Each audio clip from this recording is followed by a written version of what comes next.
చిన్న ప్రార్థన. మమ్మల్ని ప్రేమించిన పరలోకపు తండ్రి, గొప్ప దేవానికి వందనాలు ప్రభా. ప్రభా ఈ ఉదయకాల సమయంలో నువ్వు మాకు ఇచ్చిన సమయాన్ని బట్టి మీకు వందనాలు ప్రభా. నువ్వు ప్రశస్తమైన సమయానికి వెళ్ళి ఉన్నాం తండ్రి. నీ వాక్యం వింటుండగా నీ ఆత్మ మాతో బలరని బలపరచండి. నీ ఆత్మీయ ఆవరణంలో ఉంచండి ఆయన. వెలుగా ఉదయాలు వివేచించే జ్ఞానం ప్రతిభ దయచేయండి. నీ పరిశుద్ధాత్మ వాక్ ద్వారా మాట్లాడారు ప్రభా. ప్రతి ఒక్కరు ప్రభా నీ రాత్రి సిద్ధపడి మనసులు దయచేయండి. ఈ రాత్రి సమీపంలో ఉంది ప్రభా. అని అనేక మంది దైవజనం తెలియజేస్తుండగా ప్రభా మా మనసును సిద్ధపడి దయచేయండి. మీ వాక్యం ద్వారా మన ఉద్యోగం దయచేయండి. మీరు మనం నడిపించి బలపరచమని, ముఖ్యంగా నీ వాక్యం ద్వారా నాతో మాట్లాడమని, నన్ను బలపరిచి ప్రతి ఒక్కరికి కావాల్సిన ఆత్మీయం దయచేయమని, ఆశ్రయం తృప్తిపరిచే దేవుడు అయ్యా ప్రభా. ప్రతి ఒక్క హృదయాన్ని తృప్తిపరచమని, నడిపించమని ఈ చిన్న ప్రార్థన ఏసీ అతి పరిశుద్ధ నామములో వినయంతో ప్రతివచనామ తండ్రి, ఆమేన్. ఇది రక్షణ కృపకాలం, ప్రభు త్వరగా సమయం. ఇది రక్షణ కృపకాలం, ప్రభు త్వరగా సమయం.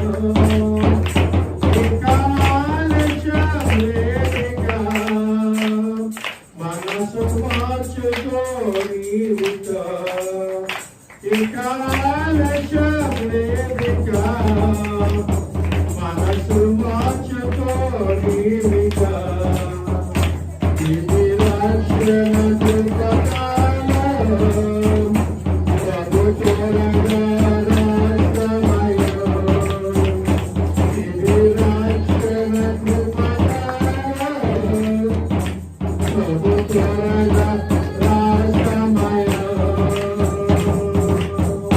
రాజ్యముపై రాజ్యము, జనములపై జనములు,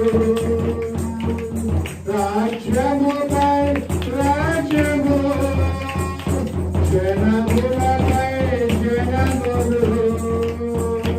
ఎటు చూసిన మరణము, ఎటు కేకిన యుద్ధము, ఎటు చూసిన మరణము, ఎటు కేకిన యుద్ధము. ఇది రక్షణ కృపకాలం, ప్రభు త్వరగా సమయం. ఇది రక్షణ కృపకాలం, ప్రభు త్వరగా సమయం. క్రైస్తవుడా మేలుకో, సోదరుడా స్థిరపడు. క్రైస్తవుడా మేలుకో, సోదరుడా స్థిరపడు. నిర్లక్ష్యముగా ఉండకు, ఆత్మయందు బలపడు. నిర్లక్ష్యముగా ఉండకు, ఆత్మయందు బలపడు. ఇది రక్షణ కృపకాలం, ప్రభు త్వరగా సమయం. ఇది రక్షణ కృపకాలం, ప్రభు త్వరగా సమయం. హల్లెలూయా, హల్లెలూయా. ఈ ఉదయకాల సమయంలో దేవుడు నా హృదయంలో పెట్టిన వాక్య అంశము, వాక్య లేఖనం ఎదురుగా క్రీస్తు రాకడకు, రెండవ రాకడ వరకు సూచనలు అనే వాక్యంలో మాట్లాడుతున్నాం. క్రీస్తు రెండవ రాకడకు సూచనలు, the science of second coming of Christ. ఆయన త్వరగా రాబోతూ ఉన్నాడు. క్రీస్తు ఏ విధంగా అయితే పరలోకానికి వెళ్ళాడో అదే విధంగా త్వరగా రాబోతూ ఉన్నాడు. క్రీస్తు వాక్య లేఖనము అపోస్తల కార్యములు 1:11 పరిశుద్ధ లేఖనము అపోస్తల కార్యములు 1:11 గలిలయ మీరెందుకు నిలిచి ఆకాశము వైపు చూచుచున్నారు? మీ వద్ద నుండి పరలోకమునకు చేర్చుకొనబడిన ఈ యేసే ఏ రీతిగా పరలోకమునకు వెళ్ళటం మీరు చూచిద్దరో ఆ రీతిగానే ఆయన తిరిగి వచ్చునని వారితో చెప్పిరి. చూడండి, హల్లెలూయా. గలిలయ మనుషులారా, మీరెందుకు నిలిచి ఆకాశం వైపు చూస్తూ ఉన్నారు? మీ వద్ద నుండి పరలోకమునకు చేర్చుకోబడిన ఈ యేసే ఏ రీతిగా పరలోకానికి వెళ్ళాడు అదే రీతిగా మరొకసారి కిందకి తిరిగి రాబోతూ ఉన్నాడు. హల్లెలూయా. నన్ను నాకు చెప్తా ఒకసారి, is coming soon. Get ready అంటున్నారు. ఆయన త్వరగా రాబోతూ ఉన్నాడు. ఎలాగైతే పరలోకానికి వెళ్ళాడో, ఎలాగైతే పునరుద్ధరణై ఆరోహణమై పరలోకానికి వెళ్ళాడో అదే విధంగా మరొకసారి ఆయన పరలోకాన్ని విడిచి మన మధ్యకి రాబోతూ ఉన్నాడు. మొదటిసారి గొర్రె పిల్లవనే వచ్చాడు, రెండోసారి కొంతమంది రాబోతున్నాడు. రెండోసారి ఆయన వచ్చేటప్పుడు ఒక గొర్రె పిల్లలాగా రాడండి, కొంతమంది రాబోతున్నాడు. ఒక ఖర్చించే సింహంగా రాబోతున్నాడు.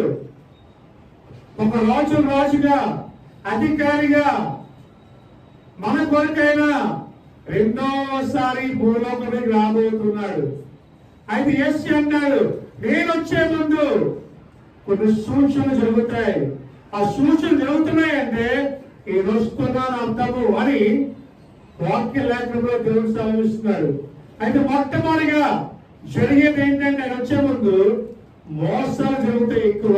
హల్లెలూయా. అంటే అబద్ధ క్రైస్తవులు వెలుగులోకి వచ్చిన మనం చూస్తూ ఉంటాం.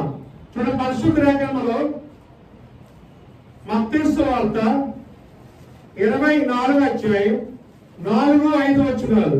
మత్తయి సువార్త 24వ అధ్యాయం 4-5 వచనాలు. యేసు వారితో ఇట్లనెను, ఎవడును మిమ్మును మోసపరచకుండా చూచుకొనుడి. అనేకులు నా పేరట వచ్చి నేనే క్రీస్తునని చెప్పి పలువురిని మోసపరచెదరు. చాలండి. హల్లెలూయా. ఎవడనో మిమ్మల్ని మోసపరచకుండా జాగ్రత్తగా చూసుకోండి. ఎందుకంటే చివరి రోజుల్లో నా పేరట నేను క్రీస్తుని చెప్పి మీ మనసును మోసం చేస్తారు. మొట్టమొదటి జరిగేది అదే ఈ రోజుల్లో మోసం. నేటి దినాల్లో మోసము తారా స్థాయికి చేరుకుంటుంది. డూప్లికేట్ కన్నా డూప్లికేట్లు ఒరిజినల్ ఎక్కువైపోతున్నాయి. ఒరిజినల్ కన్నా డూప్లికేట్ ఎక్కువైపోతుంది ఈ రోజుల్లో. అది ఏ రంగంలో కావచ్చు, కరెన్సీ కావచ్చు, దొంగ నోట్లు వస్తూ ఉన్నాయి. అది దొంగ నోటు ఒరిజినల్ తెలియట్లేదు. చాలా మంది చాలా చోట్ల దొంగ నోట్లు వచ్చేస్తూ ఉన్నాయి. దాన్ని కనిపెట్టుకోవడం కష్టమైపోతూ ఉంది. అది ఒరిజినల్ నోటికి దొంగ నోటికి తెలియట్లేదండి. అదేవిధంగా అనేక చోట్ల ఆధ్యాత్మికంగా మోసం జరుగుతూ ఉంది. మోసపుచ్చే ఎక్కువ మంది అయిపోతున్నారు. మోసం చేస్తూ ఒకరినొకరు దోచుకునే వారు ఎక్కువ మంది అయిపోతూ ఉన్నారు. ఈ టైంలో మనం చాలా జాగ్రత్తగా ఉండాలి. ఎవరు మీ మనసును మోసపరచకుండా, మీ ఆధ్యాత్మిక జీవితాన్ని మోసపరచకుండా, మీ యొక్క ఆత్మీయ జీవితాన్ని మోసపరచకుండా, తప్పరంగులకు తీసుకువెళ్ళకుండా మిమ్మల్ని మీరు జాగ్రత్తగా ఉండండి అంటున్నాడు. హల్లెలూయా.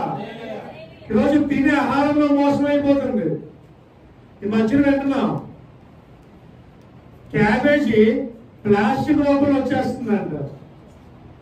తెలుసా మీకు? తినే ఆహారం కూడా ప్లాస్టిక్ రూపంలో వస్తుంది. అంటే ఆ క్యాబేజీని కరిగిస్తే అంట ఎలాగైపోతుంది తెలుసండి? ఆ క్యాబేజీని కరిగిస్తే ముడుచుకుంటుందండి క్యాబేజీ. అంటే అది చూడడానికి నిజం క్యాబేజీ లాగా ఉంటుంది, కానీ ప్లాస్టిక్. ఈరోజు అంత మోసమే. ఎక్కడ చూసినా మోసం. మనుషుల మధ్యన మోసం, అధికారుల మధ్యన మోసం. ఎక్కడ చూసినా మోసంతోనే నిండిపోయింది ప్రపంచం అంతా కూడా. మనుషులు మోసం చేసేస్తున్నారండి.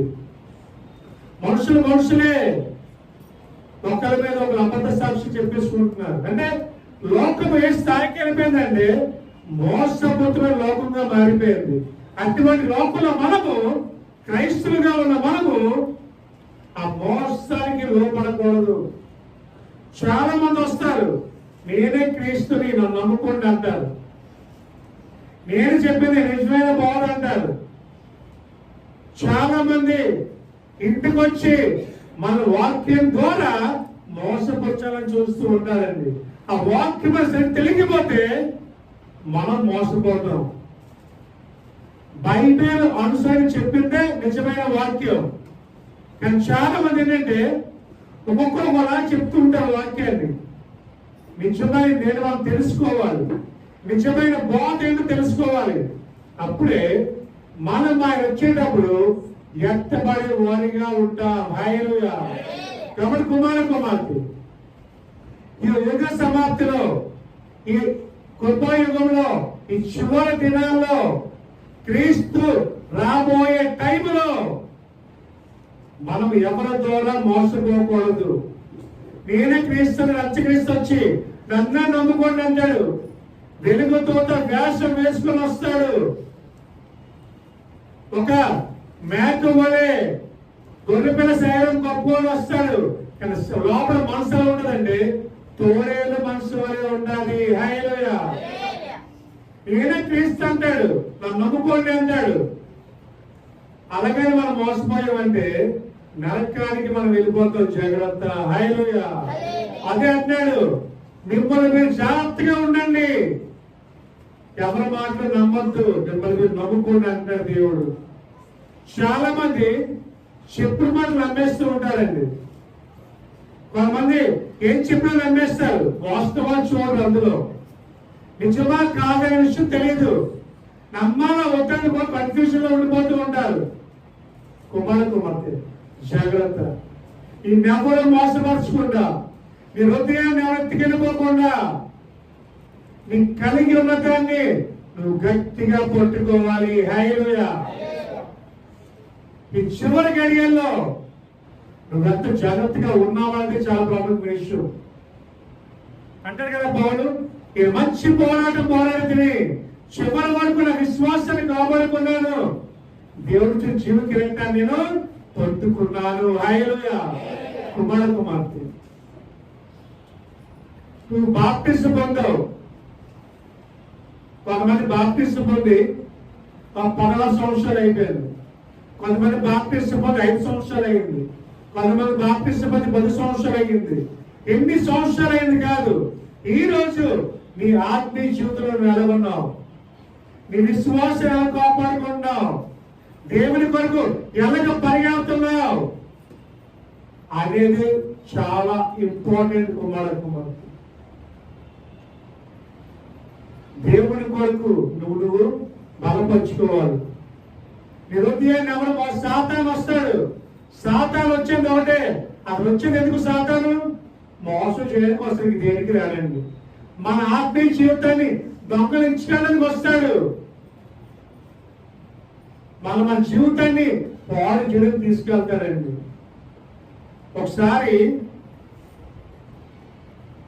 ఒక భక్తుడంట సాతాను ఎక్కడ ఉంటుందని వెతకడం ప్రారంభించాడంట. ఈ అపవాది ఎక్కడ ఉంటారా అని వెతకడం స్టార్ట్ చేశాడంటండి. అలాగే నడుచుకుంటూ వెళ్తున్నాడు ఒక భక్తుడు.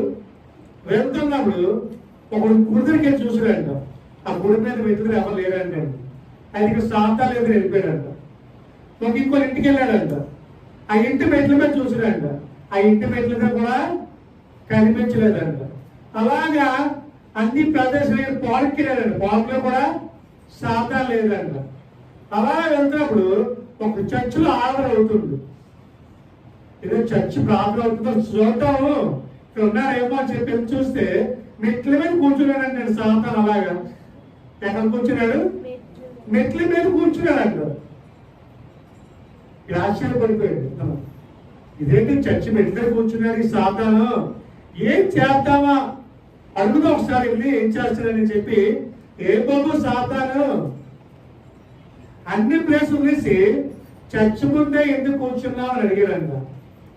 ఏమీ లేదు అయ్యారు, లోపల విశ్వాసులు ఉన్నారు, కూర్చున్నారు, వాక్యం అంటున్నారు. వాళ్ళు ప్రార్థన అయిపోయి బయటకు వస్తారు కదా, బయటకు వచ్చాక వాళ్ళ ఆత్మీయ జీవితాన్ని పాడు చేద్దామని కూర్చున్నాను అన్నదంట. ఇప్పుడు వాక్యం వింటారు కదా, మన వాక్యంలో బలపడిపోతారు కదా, అది అలాగే మోసం చేద్దాం, ఆయనగా చెప్పింది అబద్ధం, నమ్మకాన్ని చెప్పుదామని బయట కూర్చున్నాను. అది ఎప్పుడు పెరుగుతారా అన్నారు కదా, ఎప్పుడు పెరుగుదామా అని ఏం చేస్తుందంట, ఎదురు చూస్తుందంట. హల్లెలూయా. నువ్వు ఎప్పుడు పెరుగుతావా? ఎప్పుడు ప్రార్థన చేయకుండా ఉంటావా? ఎప్పుడు వాక్యం చదవకుండా ఉంటావా? అది చూసి నిన్ను పట్టుకుందామని చూస్తుంది. మనం దానికి ఛాన్స్ ఇవ్వకూడదండి. మనమే సాధన ఛాన్స్ ఇస్తున్నాం, ప్రార్థన చేయకుండా, వాక్యం చదవకుండా. సాతాను చేసేది ఒకటే, మనం ఎలా మోసం చేద్దామా అని చూస్తుందంట. కాబట్టి మనం వాక్యంలో బలపడాలి, వాక్యంలో ఇంకా ముందుకు సాగాలి, వాక్యం ద్వారా మన జీవితాన్ని నింపుకోవాలి. హల్లెలూయా. ఈరోజు నువ్వు సంఘం నేనేం చూసి వెళ్తున్నావు?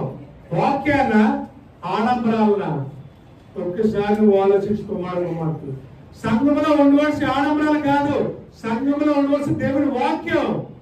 అది చాలా ఇంపార్టెంట్. నువ్వు దాన్ని చూసి వెళ్ళు, అప్పుడు నువ్వు ఆత్మలో బలపడతావు. ఆయన వచ్చేటానికి సిద్ధపాటు మనసు కలిగి ఉంటావు. హల్లెలూయా. కానీ మొట్టమొదటిగా ఆయన వచ్చే ముందు ఏం జరుగుతాయి? మోసాలు ఎక్కువ జరుగుతాయి. కాబట్టి వాటి మధ్య నువ్వు నలిగిపోకూడదని దేవుడు ఆశపడుతున్నాడు. రెండోది ఏం జరగబోతుందంటే యుద్ధాలు, కరువులు, భూకంపం. ఆయన వచ్చే ముందు ఏం జరగబోతున్నాయి?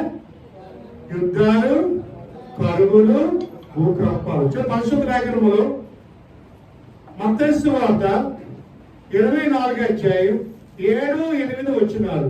జనము మీదకి జనమును, రాజ్యము మీదకి రాజ్యమును లేచును, అక్కడక్కడ కరువులను భూకంపములను కలుగును, ఇవన్నీ వేదనలకు ప్రారంభము. చాలండి. హల్లెలూయా. జనములపై జనములు, కరువులు, రాజ్యములపై రాజ్యములు, యుద్ధములు, భూకంపాలు, ఇవన్నీ జరుగుతాయి వచ్చే ముందు.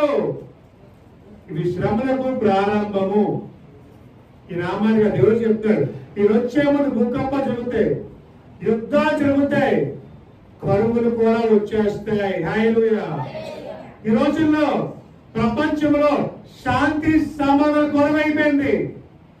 చాలా మంది కుటుంబాల్లో శాంతి లేదు, చాలా మంది కుటుంబంలో సమాధానం లేదు, చాలా మంది కుటుంబంలో నెమ్మది లేదు. ఎక్కడ చూసినా గొడవలు గొడవలు గొడవలు. కుటుంబంలో కావచ్చు, ఊర్లో కావచ్చు, ప్రపంచంలో కావచ్చు, ఎక్కడికి వెళ్ళినా సరే ఇవే కనిపిస్తున్నాయి. ఎక్కడ చూసినా ఒకరికొకరు పడట్లేదు. ఇంట్లోనే సమాధానం ఉండట్లేదు చాలా మంది జీవితాల్లో, ఇంట్లోనే నెమ్మది ఉండట్లేదు. భార్య కంటే భర్త పడదు, భర్త అంటే భార్య పడదు, పిల్లలంటే తల్లిదండ్రులు పడదు. అలాగే ఈ లోకంలో ఏసు వచ్చి జరుగుతాయని చెప్తున్నాడు దేవుడు.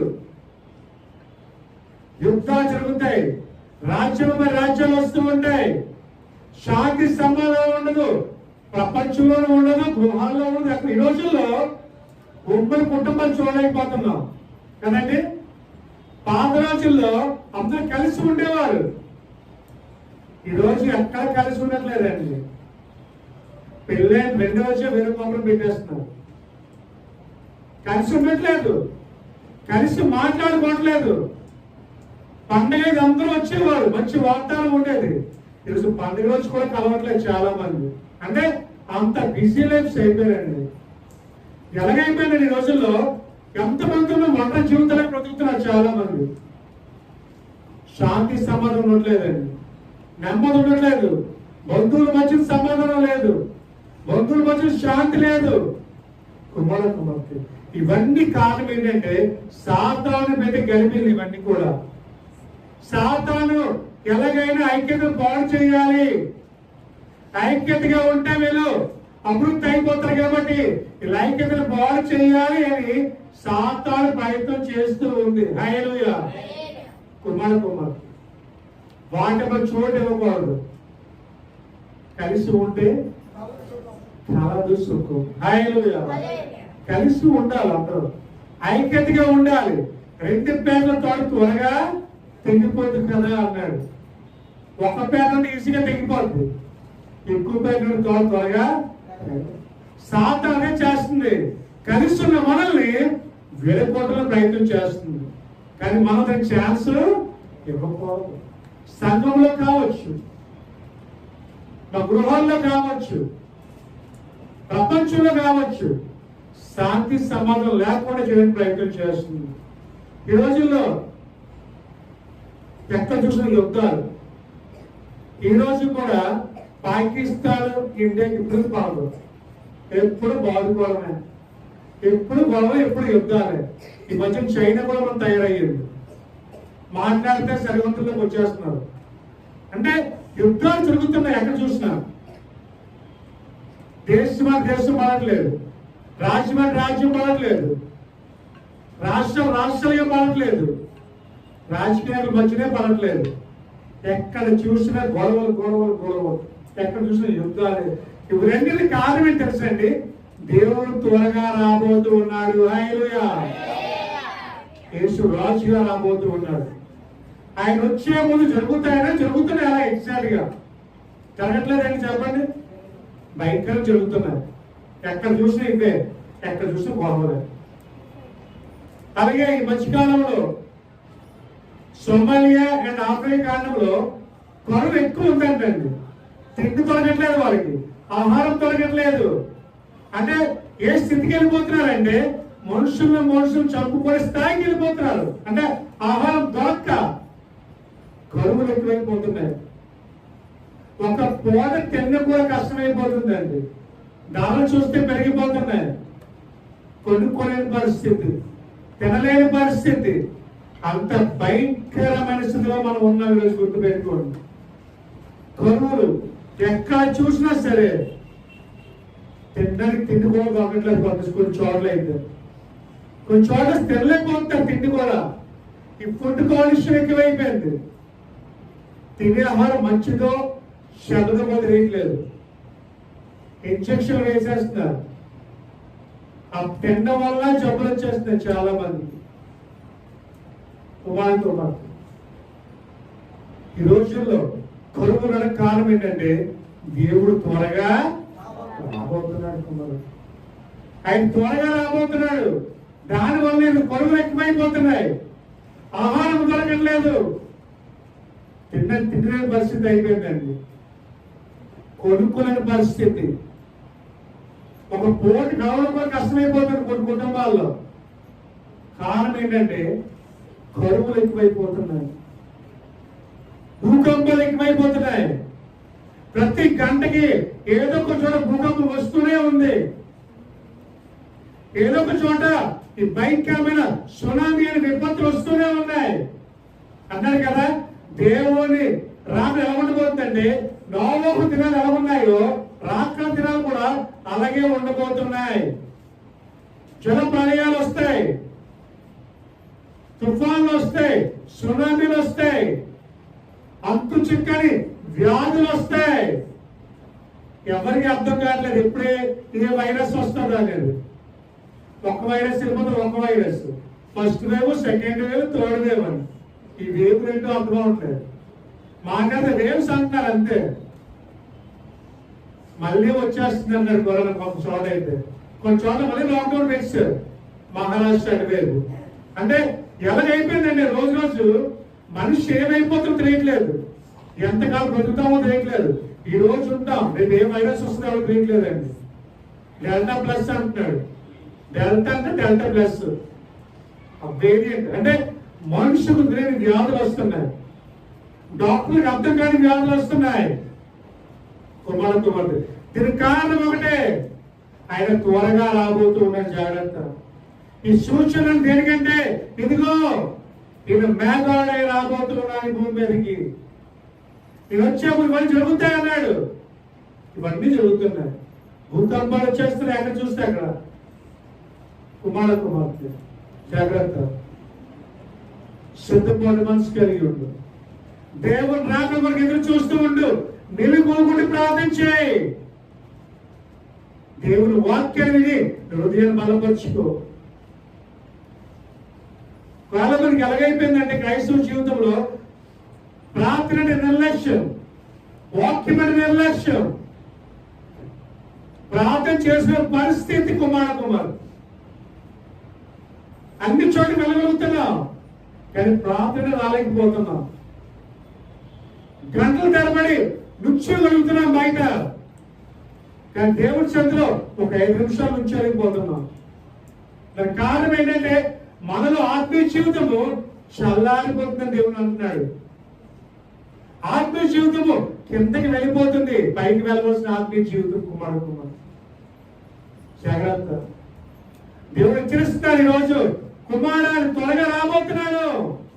నేను వస్తే నీ పరిస్థితి ఎలా ఉంది? ఈరోజు ఎంత పడేవాడు ఉన్నావా, విడుదల పడేవాడు ఉన్నావా?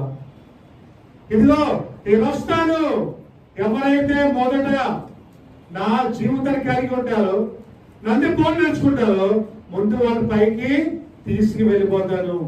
విడవబడేవాడికి 7 శ్రమ. గుర్తు పెట్టుకోండి, దేవుడు నేను విడిచిపెట్టాడంటే నీకు శ్రమ. దేవుడు వస్తే నువ్వు పరలోకంలో ఎలా ఉండాలంటే సిద్ధపడే బుద్ధి గల కన్యకల వలె ఉండాలి. నీ తివుటిలో ఏముండాలి? నూనె ఉండాలి. నూనె ఉంటే సరిపోదు, దీపం వెలుగుతూ ఉండాలి. హల్లెలూయా. ఈరోజు దీపం ఆరిపోయిందా, వెలుగుతుందా? ఒక్కసారి ఆలోచించు. వాక్యముని నూనె, ప్రార్థన నూనె, దేవుని సన్నిధిని నూనె ఉండి వీటితో వెలిగించుకోవాలి. అప్పుడు దేవుడు తలుపు తీయగానే ఆ పరలోకని ప్రవేశం నీకు దొరుకుతుంది. నూనె అయిపోయిందని చెప్పి షాప్కి వెళ్ళినప్పుడు వేసి వచ్చి వెళ్ళిపోతాడు. అదే కదా ప్రసంగి 12లో, దుర్దినములు రాకముందే, వాన వచ్చి వెలిసిపోక ముందే, సూర్యేశ్వరుడు కమ్మక ముందే నీ బాధ్యతలు ఉంది. నీ సృష్టికర్తను స్మరణము తెచ్చుకో. హల్లెలూయా. ఎప్పుడో నమ్ముకుంటానులే, ఎప్పుడో బాప్టిజం తీసుకుంటానులే, ఇంక సమయం ఉందలే అనుకుంటావేమో. సమయం లేదు మిత్రమా. ఎప్పుడు వెళ్ళిపోతావో నీకు తెలియదు. హల్లెలూయా. కొంతమంది ప్రభు నమ్మని అంటారు, ప్రభువుని చాలా ఇష్టం అంటారు. అమ్మ బాప్టిజం పొందామంటే ఎందుకో వెనకొచ్చు, మరి ఎందుకో నాకైతే తెలియట్లేదు. అన్నిటికీ పర్మిషన్ అవ్వవు, కానీ బాప్టిజం పర్మిషన్ కావాలి. అమ్మ బాప్టిజం పొందు. ఒకసారి మా అమ్మగారు అడిగి వస్తానండి, ఇక్కడ బాప్టిజం మీ అమ్మగారు అడగాల. అమ్మ బాప్టిజం పొందు. మా చెల్లితో తీసుకున్నాను బాప్టిజం.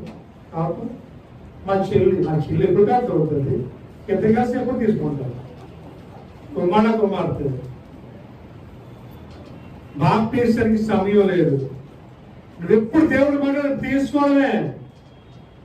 అంటే ఎప్పుడో ఏసుకొని తీసుకోవడం కాదు. నువ్వు ఎప్పుడు సిద్ధపాటు కలిగి ఉంటే అప్పుడు నువ్వు బాప్టిజం ఇచ్చేస్తావు. కానీ నువ్వు సిద్ధపడము దేవుడి కొరకు, ఆయన రావడం కొరకు నువ్వు రెడీగా ఉండాలి. ఈరోజు ప్రభా ఒకవేళ నువ్వు వచ్చేస్తే నా పరిస్థితి ఏంటి ప్రభా? ఈరోజు నా ఆత్మీయ జీవిత సంగతి ఏంటి? నేను వస్తానా నీతో పాటు అంటే దేవుడిని అడుగుతున్నావేమో నువ్వు. కుమార్తె పరలోకంకి వెళ్ళాలా వద్దని నీ చేతుల్లో ఉంది. The ball is in your court. నీ చేతిలో ఉంది. నువ్వు బలపడితే దేవుడు ఎదిగితే అడగలుగుతావు, పరలోకానికి వెళ్తావు. లేకపోతే ఇక్కడ విడిచిపెడతావు. చివరిగా విశ్వాసుల లోకంలో ద్వేషించబడతారంట. దేవుడు వచ్చే ముందు ఎలా ఉంటారంట? విశ్వాసులు, దేవుడు నమ్ముకున్న వారు అవమానపరచబడతారు, ద్వేషించబడతారు. పరశులు మత్తయి వార్త 24:9 వచ్చిన. అప్పుడు జనులు మిమ్మును శ్రమల పాలు చేసి చంపెదరు, మీరు నా నామము నిమిత్తము సకల జనముల చేత ద్వేషింపబడుదురు. చాలండి. క్రైస్తవులుగా ఉన్న నీకు అందరూ ద్వేషిస్తారు, వారిని చంపేస్తారు కూడా. అంటే దేవుడు వచ్చే ముందు నువ్వు అవమానం పరచబడతావు. వాక్యం చదివితే శ్రమ కొన్ని చోట్ల మీకు అలాగే ఉంటాయండి. ఈ మధ్య నేను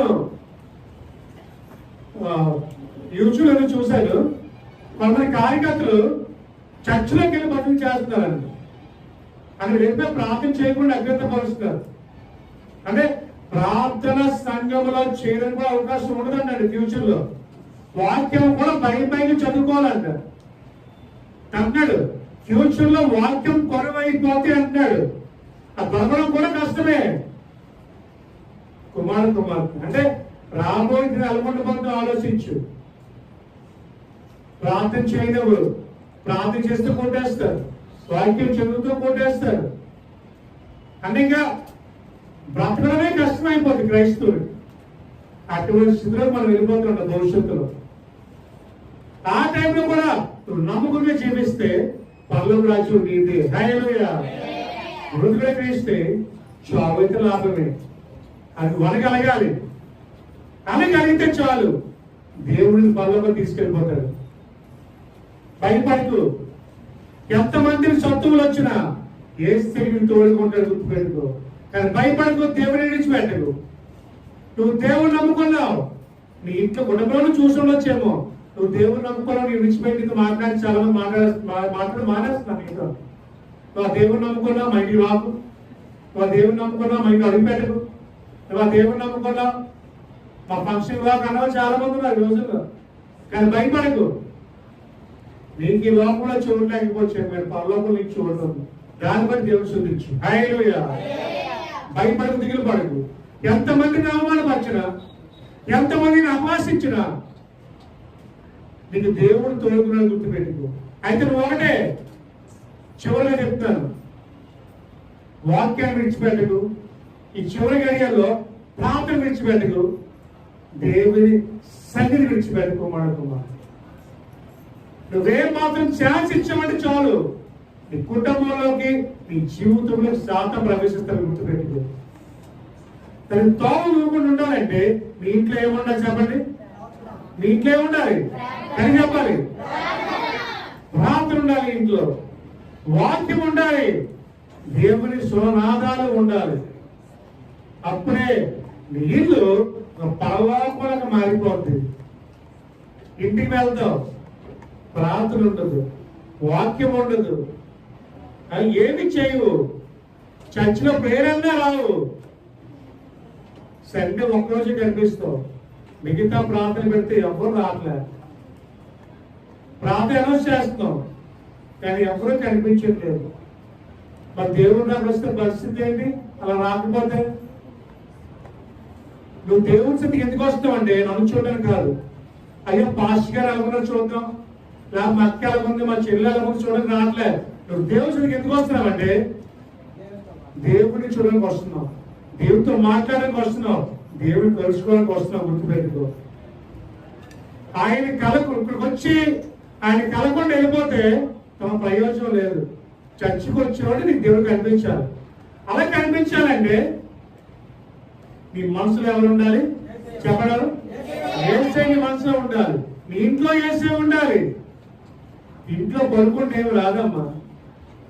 మోకరించి ప్రార్థన చేస్తే నీకు ఆశీర్వాదం కలుగుతుంది. నీకు ఒంట్లో బాగుండదు కాదంటలేదు, నీరసంగానే ఉంది కాదంటలేదు. ఎంత నీరసం ఉన్నా ఒక 5 నిమిషాలు దేవుడు ప్రార్థన చేయాలి కదా మోకలేసి. నీరసము ఏ పనికి అడ్డురాదు, రాత్రి మాత్రం నీరసపడి వచ్చేస్తుంది కదండి. పనికి వెళ్ళడానికి నీరసం అడ్డురాదు, గంటల అక్కడితో మాట్లాడడానికి నీరసం రాదు, గంటల చూడాలి ఇంటికి వెళ్ళడానికి నీరసం రాదు, పండుగ నీరసం రాదు, ప్రార్థన అంటే నీరసం వచ్చేస్తుంది. అబ్బాయి గారు ఏంటోనండి, చర్చి కంటే చాలండి ఎంత నీరసం వచ్చేస్తుందో, రాలేకపోతున్నాం అయ్యారు. అది ఈ తప్పు కాదులే, సాధన అలా చేస్తుంది. అందుకనే తెల్లవారు ఏం చేయాలంటే చర్చికి వచ్చే ముందు ప్రార్థన చేసుకుంటే అర్థంగా తగులుతాయి. అందుకే ప్రార్థన చేయమంటాం పొద్దున్న. కుమ్మడ దేవుడు త్వరగా రాబోతున్నాడు. Is coming soon. మనం రెడీగా ఉండాలి, సిద్ధపాటు మనసు కలిగి ఉండాలి. ఎప్పుడు దేవుడు వస్తున్న ఎవరికి దొంగ, నేను దొంగ వలె వస్తాను. ఎలా వస్తాను? దొంగ వలె వస్తాను. ఆ గడి అయినను, ఆ సమయం అయినదు ఎవరికి కనీసం పరలోకంలో దేవుళ్ళు కూడా తెలియదండి. ఏసు ఎప్పుడు వస్తారు తెలుసండి మీరు? చూడండి అంత గొప్ప సంగతి. అక్కడున్న 24 మంది పెద్దలకి తెలియదండి ఏసు ఎప్పుడు వస్తాడో. ఈవెన్ అబ్రహాము, యాకోబు, ఇస్సాకు తెలియదంట దేవుడు రాక ఎప్పుడో. అంటే ఎప్పటికీ చెప్పలేదు ఏసయ్య. చెప్పుదా మన ఆయన చెప్పేస్తారేమో భయం. కొంతమంది ఉంటారు కదా, విన్నా దోసుకోరు, అందరికీ పెంచేస్తారు కదా, అందుకే చెప్పరు. చెప్పడానికి భయం. అమ్మో చెప్తే వీళ్ళు ఎవరు చెప్పేస్తారో. కొంతమంది ఉంటారులేండి, పొరపాటు చెవులో పడితే చాలు మొత్తం విశాఖం తెలిసిపోతుంది. అక్క తెలిసాక నాకు అలా చెప్పిందాక గురించి అయిపోయింది అంతే. గడపకి వెళ్ళిపోతుంది న్యూస్ అని కొంతమంది ఉంటారులేండి, బీబీసీ న్యూస్ అంటారు. ఆ నోట్లో పడితే చాలు మాట వెళ్ళిపోయింది, మొత్తం విశాఖపట్నం సిటీ వెళ్ళిపోతుంది, ఎక్కడ ఆగదు. మనం చెప్పడం వల్ల నాకు ఏం కలిసి వస్తుందో నాకు తెలియదు. మరి అలా చెప్పుదా కొడుకు ఎండుతుందా మరి ఏంటో తెలియదు కానీ నాకు మరి ఎందుకు చెప్తారో మనకు తెలియదు. అలాగా అది చెప్పడం వల్ల మనకి ఏం ఉపయోగం లేదన్న. కొడవలు పెట్టడం తప్ప విన్నావు, విని విడిచిపెట్టే మోచుడు ఎందుకు ఊరా అంటారు. ఈ తలుపు కొట్టి మరి చెప్పాలి ఆ విషయం. కొంతమంది లేండి అగ్గిపోలు వేస్తారు అంతే, మొత్తం ఇల్లంతా అయిపోతుంది. మన ఇల్లు, మనము, మన ఆత్మీయ జీవితం ఈ రాకడ సమయంలో మనం చూసుకోవాల్సిన అదే. మనము, మన కుటుంబం ఎలాగుంది, మన జీవితం ఎలాగున్నాయి, మన ఆత్మీయ ఎలా కాపాడుకున్నాం. ఈరోజు ఎంతసేపు ప్రార్థన చేశాను, ఎంతసేపు వాక్యం చదివాను, ఎంతసేపు దేవుళ్ళ గడిపాను, అదే చూసుకోవాలి ఈ రోజుల్లో. విన్నా వల్ల, చెప్పడం వల్ల నీకేం కలిసి రాదు, మొదటి వల్ల నీకేం కలిసి రాదు. కాబట్టి జాగ్రత్త. ఇవన్నీ చెప్పినవన్నీ జరుగుతున్నాయి ఈ రోజుల్లో. కాబట్టి ఆయన త్వరగా కొంతమంది వస్తారు విన్నాను. కొంతమంది అంటున్నారు 2055లో వేసే రావచ్చు, కొంతమంది అంటున్నారు 2055. కొంతమంది ఏమో 2065 కొంత దేవుడు రావచ్చేమో అన్నారు. రాత్రి దేవుడు కనిపించి అన్నాడు, బాబు నీకు వచ్చేస్తానేమో అన్నాడు. ప్రభా ఒకటనా ప్రభా, ఒకవేళ వచ్చేస్తే నన్ను తీసుకెళ్తామా ప్రభు అని అడిగాను.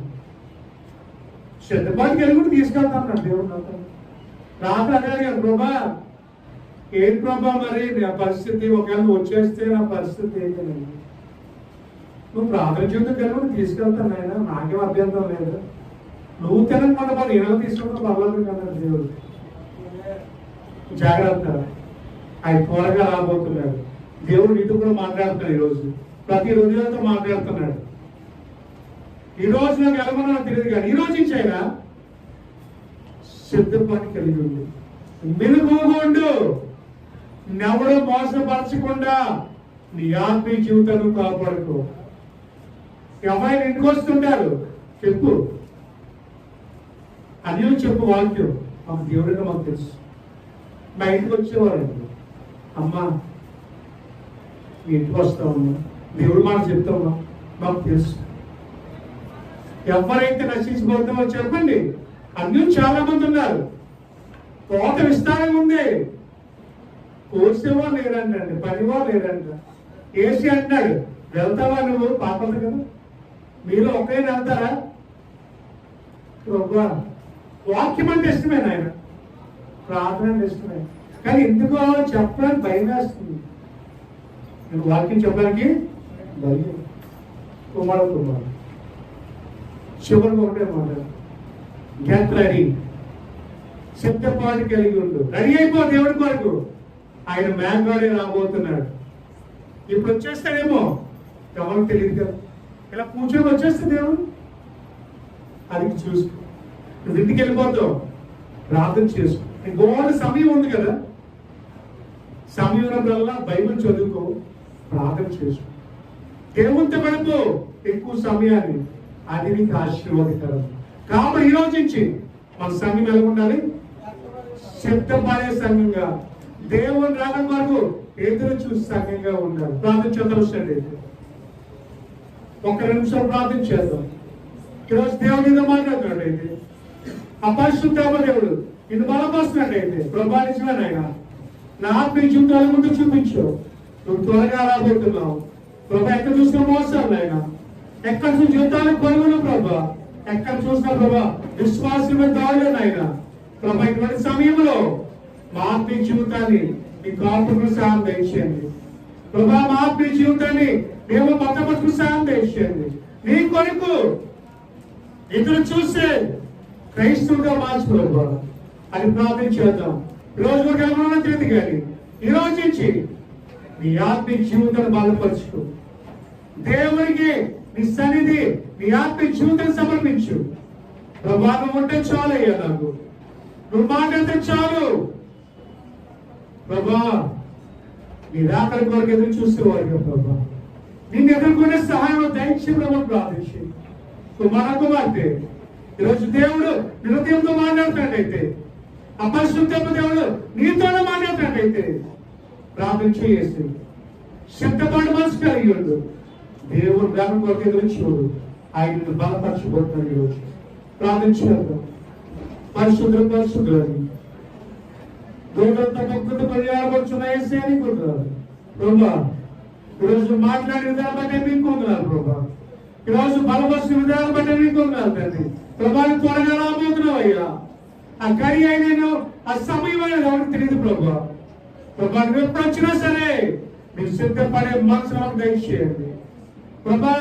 నీ ప్రార్థన అంటే ప్రభా, నీ వాక్యం అంటే ప్రభా, నీ సన్నిధి అంటే నిర్లక్ష్య స్వభావం తొలగించు ప్రభా. నీ కొరకు పరిగెత్తే వారి అమలు చేయి ప్రభా. ప్రభా నీ కొరకు ఎదురు చూసే వారి అమలు చేయి. నిన్ను ప్రభా ఎదుర్కొనే సహాయం దయచేయి. బుద్ధి గల కన్నికల వలె సిద్ధపడి మనసు మొదలచ్చు ప్రభా. ఎంతమంది వాక్యం వినాలా నాయన?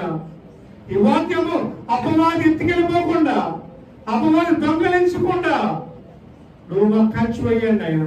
ప్రతి క్షణము ప్రతి గడియ ప్రభా నిన్ను ఆరాధించేవారుగా ప్రభా, నువ్వు స్థుతించేవారుగా మాకు సహాయం దయచేయండి ప్రభా. ఇవన్నో వాక్యము మంచి పండితుల వారే 30 వంతులుగా 60 వంతులుగా 100 వంతులుగా ఫలింపచేసి ప్రతి ఒక్క జీవితాల్లో నెంబర్ సహాయం దయచేయమని, నీరు కట్టమని ఈ చిన్న ప్రార్థన యేసయ్య అతి శుద్ధమైన పాలన సమర్పించుకుంటూ యేసు నామములో వినయముతో ప్రతివారి అడుగుచున్నాము తండ్రి.